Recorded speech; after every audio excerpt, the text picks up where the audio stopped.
All right, so hey everyone, good to see you all again. Welcome to Live QA number 36. I need to get an official introduction for these videos. So good to see you all here again. Got some familiar faces in the house already. So good to see you again, Lucas. We got Deriz. Who was it again? Jav Katav. You've got a lot of you, Well, I'm looking here. Phonics is not helping me very much with your name, sorry. So I'm just going to call you Junior for now. But great question. I'll get back to you soon. We've got Daniel. Collins, good to see you again. Punkster Base is in the house. Hey, good to see you. We've got Ben Lamau here again. Great to see you again. Spoon. Yeah, you know what that song was. The Tube Amp Cat as well. Good to see you again. Darko, I can't remember if you've been in one of these before. If not, then welcome. And we've got Kevin as well. So, hey, Kevin. Right, so where to begin? So for this one, like I said on last week's live stream, I said perhaps because I got a lot of questions about gear and stuff, I thought maybe it's time to have another one of these gear-related kind of live stream kind of things. And I'm not really an expert on this at all, by no means. This is just all my experience of from playing from shows and gear that I've tried, and I haven't really got into using pedals and stuff until really a couple of years ago, when I was getting different sounds and stuff for this channel. I hesitate because I just remember when I was playing with Mountains, when I started that band, I didn't have any pedals. Well, probably just that the TU2 tuner that I bought off Ali, and at that time we were playing shows and I'd just have that tuner. And the amount of comments I would get from just people watching, and like other guitarists that come up, so like, oh, you just plug straight into the amp, eh? Like I didn't really think that having all these pedals and stuff was needed, or if it was actually needed. But anyway, eventually I bought a few, and a long story short, I used them on a few records, sold them, and now I've got quite a few high-end pedals, as you can see here. You by no means do you need really any this level of stuff, but all I'm going to say today is I'll try and help you out, give you some thoughts on some gear, perhaps help you choose some gear if you're looking to get something. And I've just got my basic setup, so I stripped my pedal board last night, and I just put basically the core pedals that I use at the moment anyway.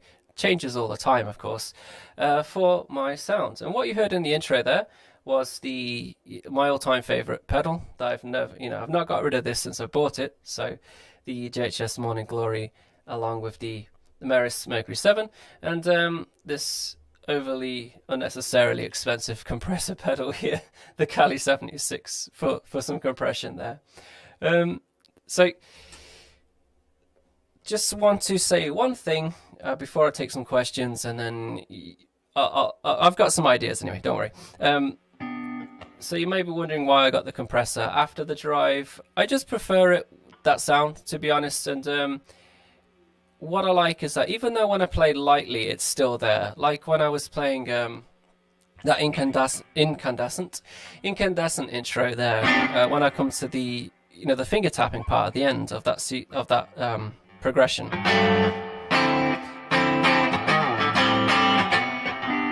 I can go soft.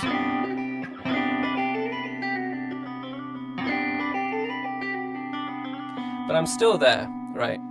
For example, it's really sustaining there. So if I take that off,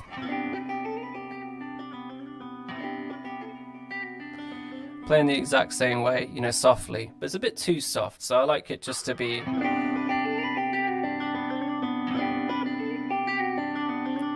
everything just has some more sustain to it, so that's why I like it in that regard. But it is overkill for the price, how much this thing costs, that's for sure. It's definitely more of a studio tool, but you can get away with any compression to do that. So I'm going to go through some questions, and then I've got an idea, perhaps because I know these pedals fairly well, apart from the El Capistan. If we want, we can just choose a pedal and I'll just show you some cool features about it, and perhaps talk about that style of pedal and any other recommendations that I could give, or if you have a similar pedal in mind or something like that. So thank you very much for the super chat there, Tube Amp Cat from, I believe that's Russia, isn't it? Yes, the Russian ruble. They put that in there. Oh, thanks, Reed. Very generous of you. So I'm just going to go back up to the top here. So Virginia, the opinion on the Earthquaker Rainbow Machine is a pedal that I want to get and try. There's no dealer in South Korea for Earthquaker stuff, so it's hard to come by unless if you order it from abroad. And the Rainbow Machine, I've never pulled the trigger on it because there's as silly as it sounds, there's a 200 the import tax in South Korea works from the States. If it's anything over $200, then you need to pay a duties fee on it, and that pedal is always like $229 or something like that. I'm sad enough to know the price of it. So and if there's one come up secondhand, like Alia texts me, he's like, look, there's one available secondhand, and they're either asking too much or it's I've missed it basically. But I want to try it. And this Daniel, I saw put their input on it below. It's got that kind of pitch shifting thing to it, right? Like a weird kind of chorusy sound. So that's what intrigues me there. But I think I would just use it as like that experimental. It will work in an idea somewhere, like like my Boss SY1 synthesizer pedal. I haven't got that on the board here today, but it's just back there somewhere for now. Yeah. But great question. So, Jonah is doing well. Thanks for joining. Darko's back again. Just reading what you've written here. Yeah, Susie. Yeah, I remember telling you got the Morning Glory like 3 years ago. Yeah. I've tried other drive pedals and I've just stuck to that one. To be honest, to me, it sounds the best. I think we'll start, as Miss Grey Mister, show the overdrive. We'll start at this end of the board, probably. And I can see some other cool comments here, so I'll get back to those soon. So, it's an overdrive pedal, right? It's something they call a blues breaker style pedal. So, it definitely takes a bit of low end out. So, let's try and demonstrate this. Try and get a full sounding chord or something. Got a bit of fret buzz on the low E string, so just have to put up with that today, sorry. So get that sound in your head.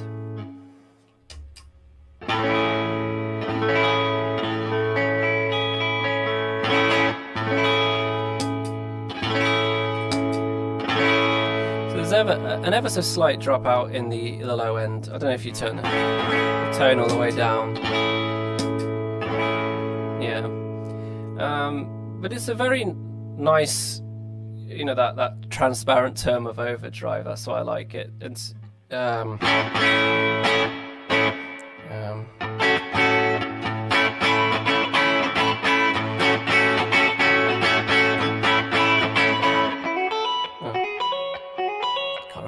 songs, and it's got a higher gain mode you can do on it as well, which is pushing it a little bit too much, I feel like, at the moment.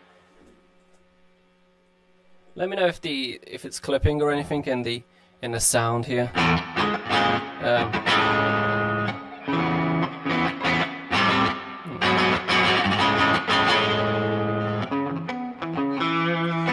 It's nice for like lead line stuff.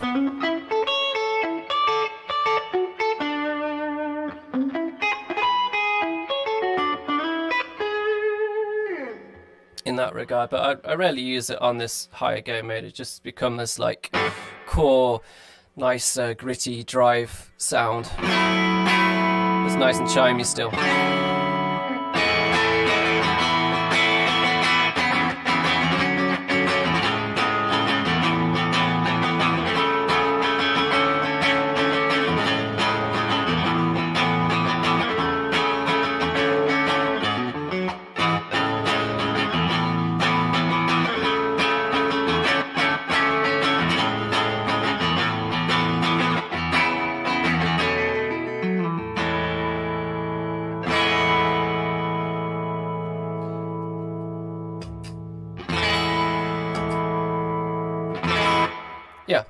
So it's not actually doing a whole lot, but I just love that sound. And if you're looking for something that's quite similar, but at a much more affordable budget, perhaps, then that it's over there on the shelf. But the New X Morningstar is a really good other pedal.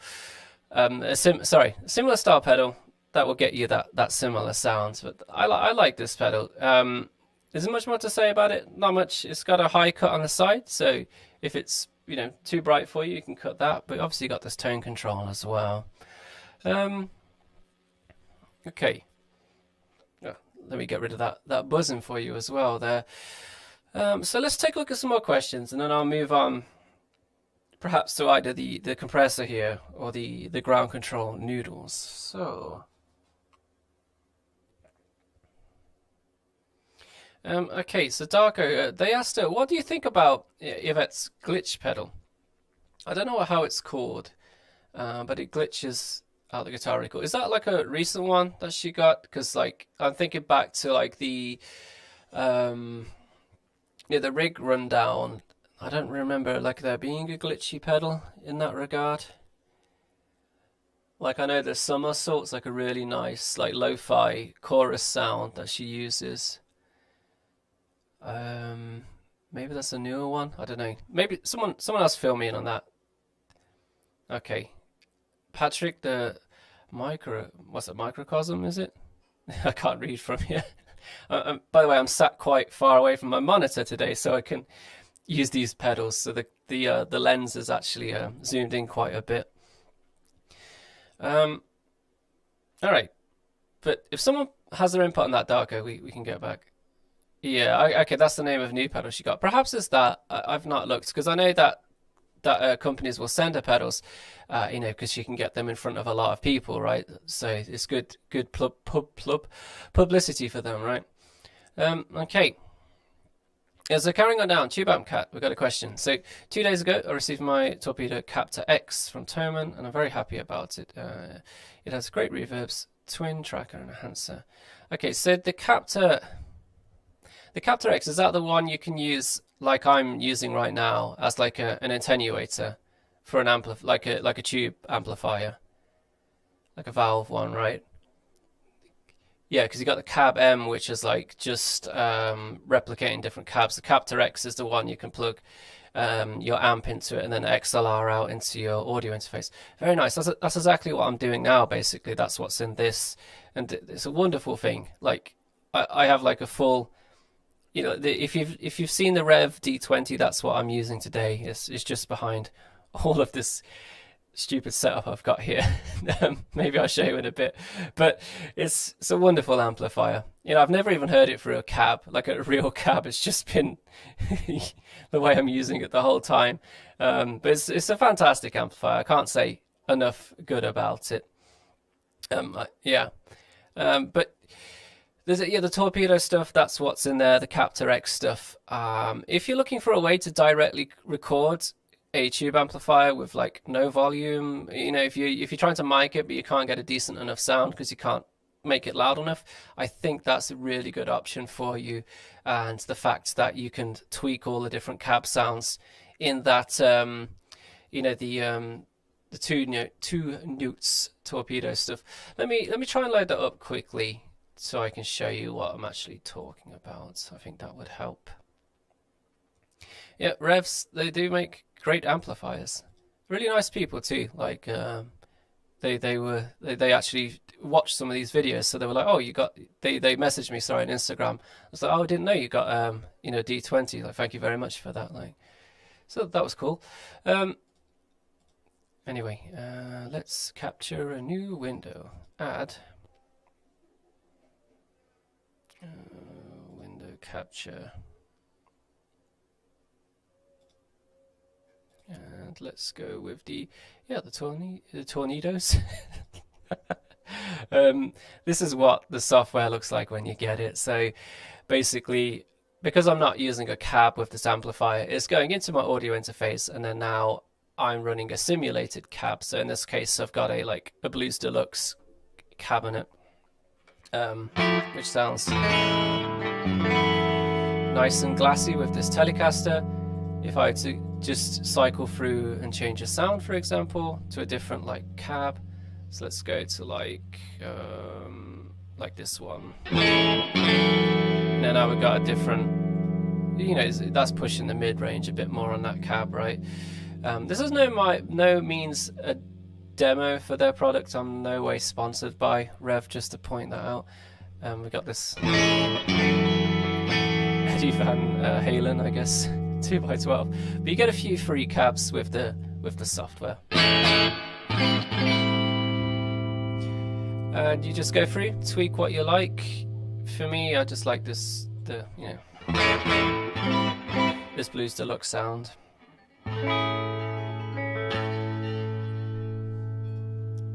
If that was changing in the actual thing, because sometimes I know it doesn't, but you would have heard the sound difference anyway.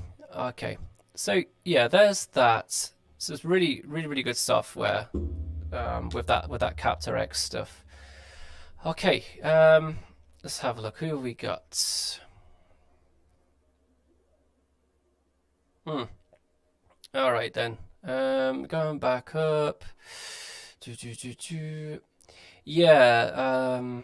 Oh, thanks, Herbert. They said sounds nice. Well, that's good.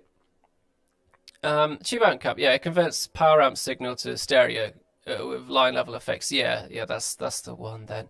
Okay, Spoon. They said, I saw in one of your videos that you have a Boss DS1. Do you put it on your pedal board? No, because I've since sold it. It's nothing wrong. Good pedal. I just barely ever use distortion, to be honest. What I was planning to do with that Boss DS1, I found I had like a Marshall Drive Master, that Boss DS1. I had like a Dyna Drive pedal. I had like all of these, distortion or like heavy kind of overdrive pedals that I never used. So I was thinking of putting them all out in like just a silly video where I'd play through. Well, I was planning to do like a Coheed and Cambria song, and then I'd just change between these distortions just to show you how they all sounded like exactly the same. You could get them to sound like exactly the same, basically. But it never came to fruition. And then I just sold off a bunch of excess pedals. I don't like having that stuff hanging around. But it's an alright pedal. I'm not really a big fan of the Boss Drive kind of sounds. The only one that I've really enjoyed was the Blues Driver. I thought that was a really fantastic pedal, especially with like P90 sound. It was great.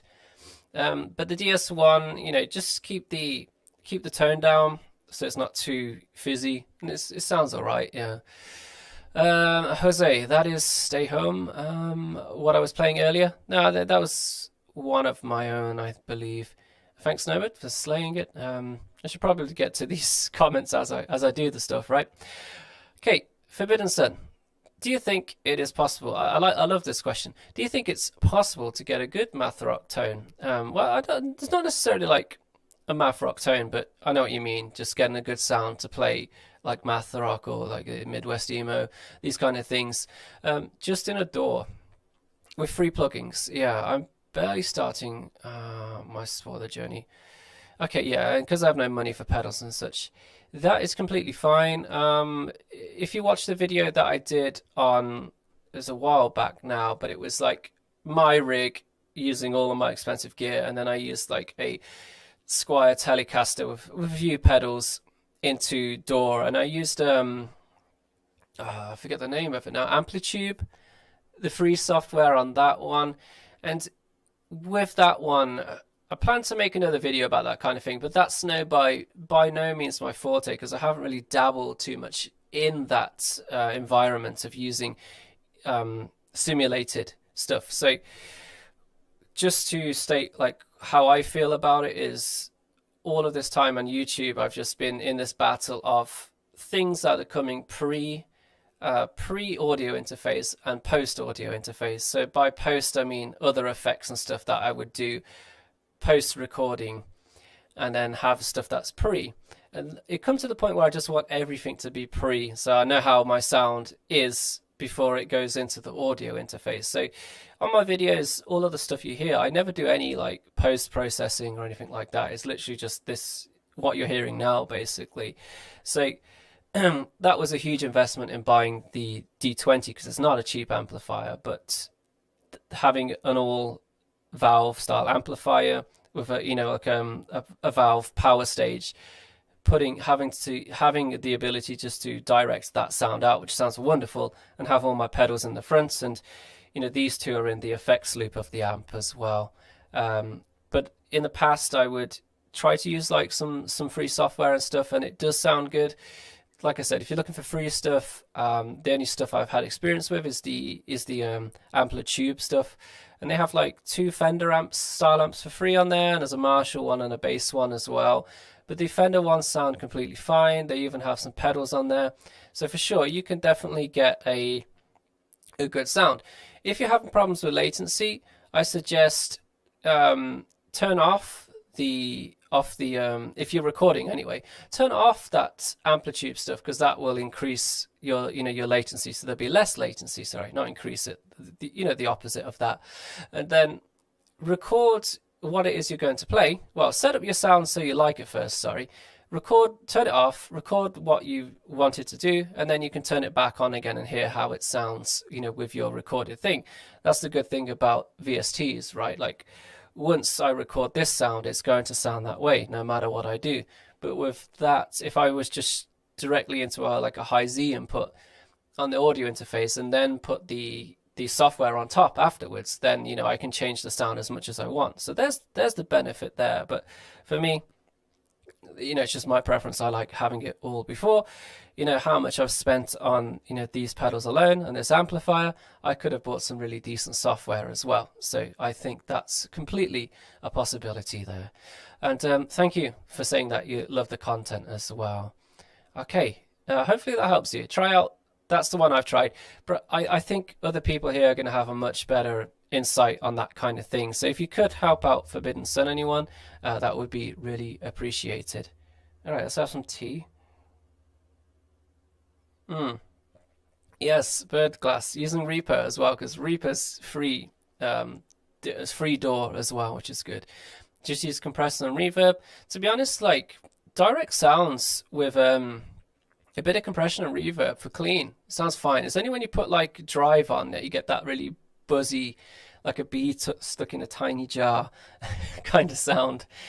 So clean works fine. And like when I did that, like how to sound like a Chicanito video, that was just directly in with compression put on, and it's an okay clean sound, surprisingly. Okay, carrying on down. Yeah, so Tube Amp-Casters, it is a good piece of kit. Really worth it. Like if you want to record your amps like directly, that's for sure. Yeah, like you said, Forbidden Sun, it is cheaper to get an interface and some headphones, right? Yeah, I'd say start with some free software, see what you can get done with that. Okay, Bird Glasses. I don't remember a free limiter or compressor. The reverb that comes with Reaper is free. Yeah, but you can download.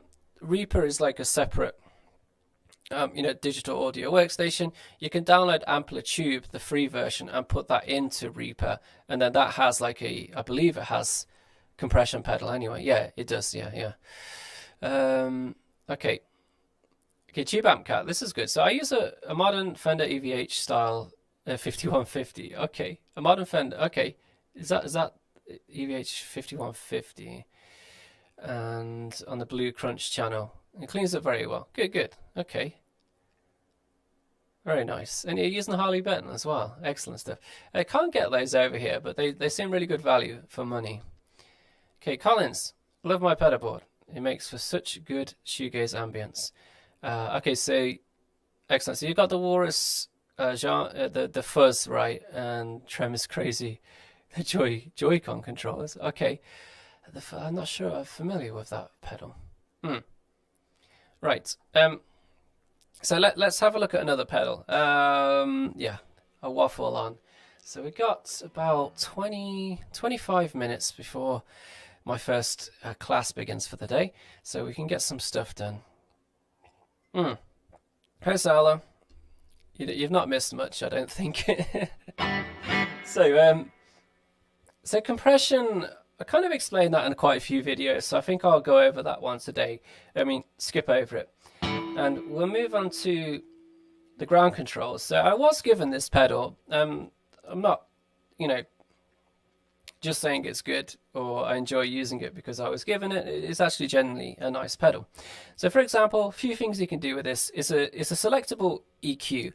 So I guess this is not coming through very clear on this webcam that I've got hanging above my pedal board right now, but it basically, on the left side here, you have a bass with three selectable, so you can see the lights change, humps in the low frequency spectrum. Same goes for the mids, and on the right hand side here we have the treble, and again that's the selectable one. So what you can do with this pedal, one thing I like to do anyway, is oops, turn that treble off. Can you see how much that bite your head off with a Telecaster especially? So let's think of a nice chord to play. Keep coming back to this A major 7, but let's go with something different. Let's go with this.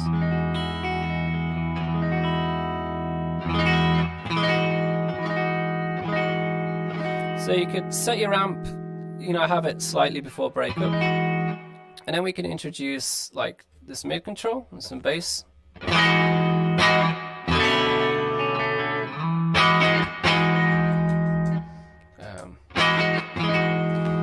So you can overdrive the amp by using this pedal, and then if you want to put this treble on top of it, it's a bit too much on that setting, but on the neck it might sound okay. Yeah, still a bit too bitey. That's a Telecaster for you though.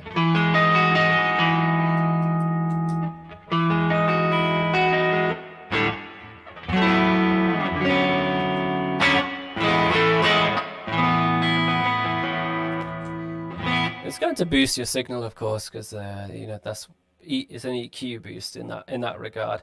But what sounds cool is so you can use it as like an overdrive like that, or if you're on like a really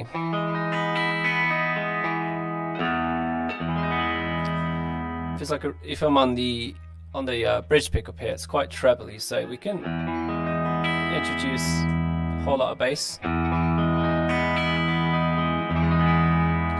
I'm not sure how well that will come through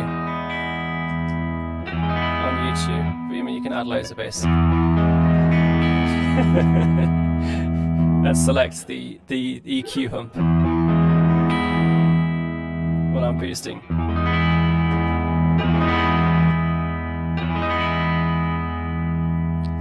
So let's take it off, so you can hear that low end come in, right? And same goes with the mids, like if you just want to push to be a bit more gritty.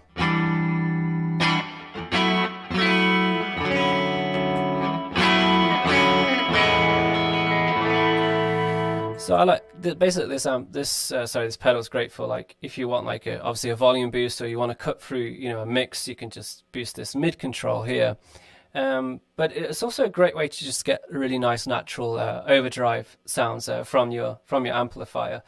And you can also, what I was doing in the past when I was using different guitars as well, you can also use it as like an EQ just to clear up a certain pickup, especially like it works really well if you on the neck pickup with a humbucker and just engage in like this treble control. It really like adds some sparkle to the top. So that's really nice for that. But it's a really cool pedal. And if you ground control, I apologize, but I forget his name, but he's really friendly dude, and they're in Canada, and he's pretty much building all the pedals, and he's got this pedal, like some compressors and some drive pedals and stuff. And if you check out their page, you'll see, if you go to the artists, like you got Evit Young, Marcus Mena, I think Vincent from Gopher is on there as well, like the Locust and stuff like that. So they're supporting like the math rock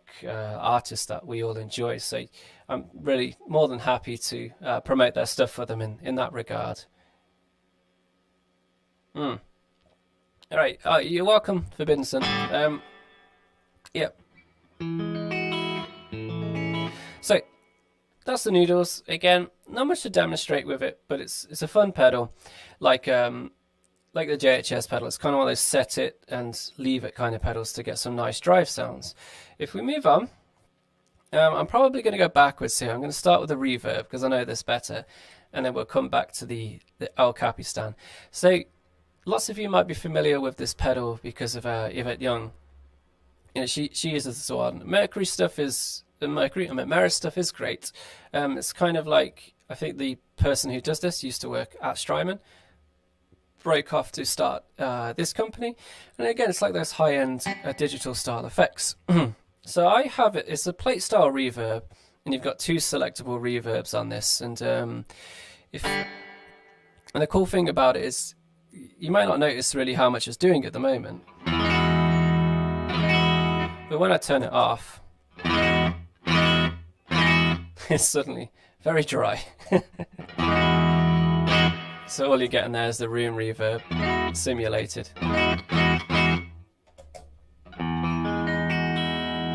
It's cool. You can bring modulation into the reverb, and if we just bring the reverb up there,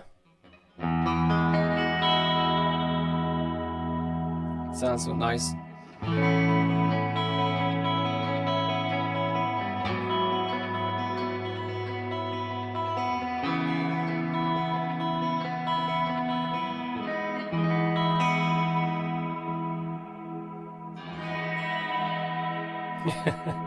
So yeah, you can get really spacey sounds with it, and it's got a second reverb type which is even bigger with a slower attack on it, so it just comes in later basically. And you got this swell control,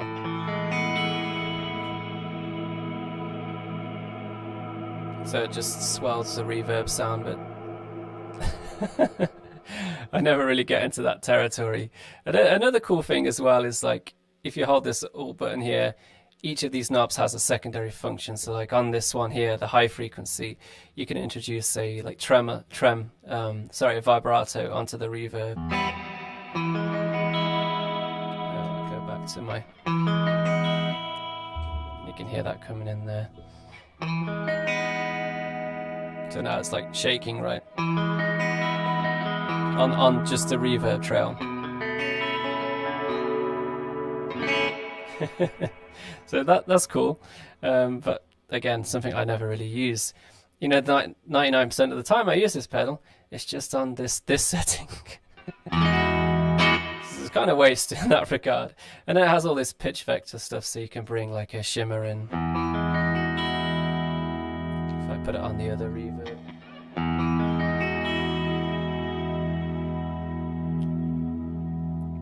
Make that more obvious. You can hear the shimmer effect on the reverb, right?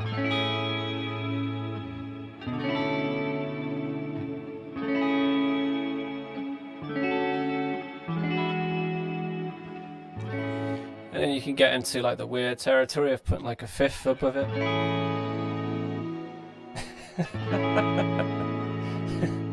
Sounds rather bizarre. That kind of starts to sound like the pitch shifting stuff of the Rainbow Machine, right? And then you can do what's at the top here. Apparently an octave up, I think. That's bizarre. Yeah, octave below apparently. That sounds cool. What do you think?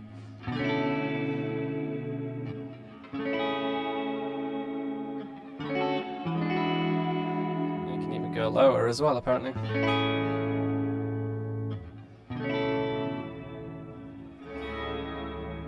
Like an organ sound now, right? That's 100% mixed, so all you're hearing now is the reverb. That probably demonstrated better.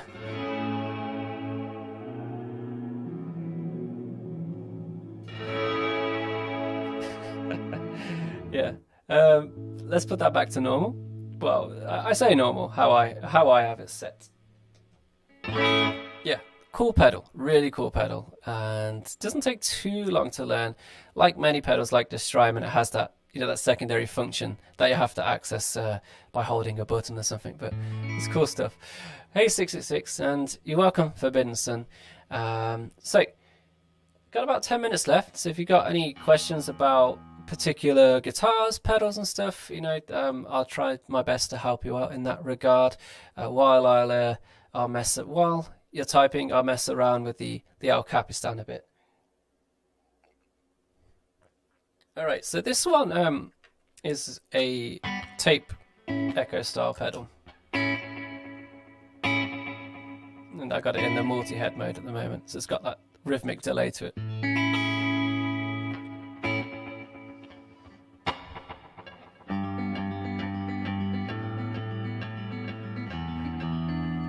Play that without.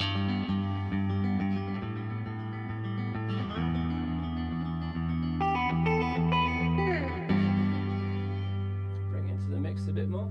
And it's like tap tempo as well, so I'm just following this.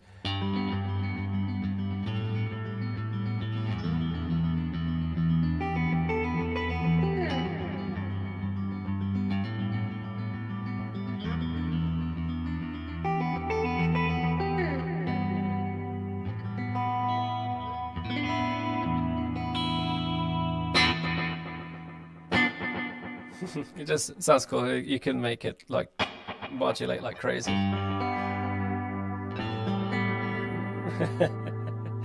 And Collins, a good question. Any good looper pedal that I like? So looper pedals, I had a Ditto again recently. I think that's a fantastic little pedal, but I found whenever I was doing looping, I was just doing it in Ableton instead. So I just thought like there's not much point having a looping pedal, but something I would like to get into, like thinking of bands like Giraffes or something, like really having this, an extravagant pedal board, but actually making use of all of it, and a looper would be pretty essential in that regard. But my only experience really is with that Ditto looper in it, and a few other pedals, but I'd say that was the best one that I tried anyway. Thanks, TubeAmp Cat. So the last thing we got here, let's see if I can get this looping mode to work. I still need to experiment with this, and I'll probably get it wrong. Let's see if this works then.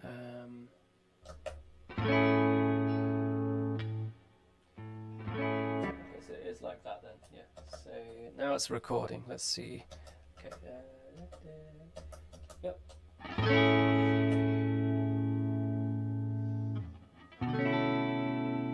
Let's see if this works. Oops. That should play.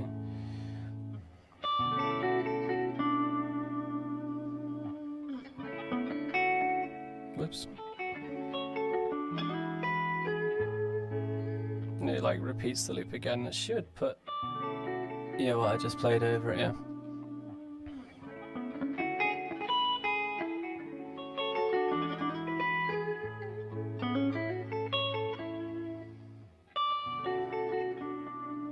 And that loop just keeps going, and it, as you can hear, it degrades and stuff. So you can really make some ambient shoegazy stuff with that for sure. And then the longer you have this repeat control up, the longer those repeats will go on for, basically, before they degrade. I'll leave that as some background music while I answer some questions. Sally. Okay. Okay, I'm not sure if you've been sarcastic there. Wow, this is amazing. Okay, do you have any thoughts on Ibanez? I like Ibanez. I got the YY10, the Everett Signature one. Yeah, fine guitars. Okay, so you got a question here. Have you also thought on making the same pedal board? Okay, by slow dive member. I haven't, no. Again, I'm slowly dipping my toes into using like different kinds of effects and stuff and experimenting with those. So maybe one day I'll get full on like big post-rock shoegaze style pedal board. But for now, it's just this is what I'm using. All right then, so got a few more minutes before I need to wrap up. Usually I don't get through all the questions, but I have so far today. Perhaps if you've got any questions, thinking about what did I do last week. So last week I made a whole bunch of videos. Thanks, Sarah, for clarifying that. Absolutely no sarcasm. Your first one sounds like, wow, this is amazing. Very sarcastic. No, but thanks. Yeah, so put out a whole bunch of videos. I got back into like writing stuff, trying chord progressions, and I've been having a bunch of fun with that. But the YouTube rhythm algorithm at the moment is just killing me. It's not like when you have one bad video, if you're familiar with YouTube, it's like, all right, well, no, you're getting screwed for the next couple of videos. And it's been like that for a while now. So every video I put out, like it only shows it to like, I don't know, like 10%, 20% of like who subscribed to me. Whereas like a month ago, it was like getting to like, I don't know, getting up to like 50, 60,000 impressions. But now it's just like, it takes days to get there. So hopefully I'll get that one video that does well soon, so it can pick me back up, because like I don't think many people are seeing my content at the moment, which kind of sucks. But that's the YouTube game for you. The algorithm can be brutal, but it can be favorable. It goes up, ebbs and flows, so they speak. So at the moment, though, while my YouTube's not doing well, my Instagram's doing well. That's the one that's getting like a crazy amount of views per video, almost 10,000 per video, which was not happening about a month ago. So I'm on the good side of the Instagram algorithm at the moment, but I don't know what to do with that. But it's a good, useful promotional tool, I guess. But yeah. So I hope I helped out a few people today. I felt like I just spoke more about my own pedals than helping people, so I apologize for that. I'll think about it more in the future. I missed your comment, by the way, Patrick, about the longsword pedal. Yeah, that'd be good for distortion. All right, and I think I covered everyone else. So I want to say thank you very much for today, for hanging out with me. I'll have some videos for you this week. Just depends on what I get done. And I'm going to get nice and creative, hopefully in the midweek, and have a few kind of chord style videos for you. And let me know if there's any particular content you'd like to see. You can always just drop me an email or send me a message on Instagram or something like that. Yeah, and I think that pretty much covers it. So if you're interested in any of these gear stuff, I've set up Reverb affiliates. So I think that's probably the best one, because you can buy some of this secondhand. You get it cheaper, and I get a little bit of commission on that as well. I think it's only 1%, but it's something, right? But if you want to support these companies, then buy them brand new, of course. But anyway, thanks for hanging out today, everyone. Hope you enjoyed it. And I'll be back next week and probably have some lesson style content for you then. All right, until then, have a fabulous week and see you next Monday. Okay, goodbye, everyone. Thanks for hanging out.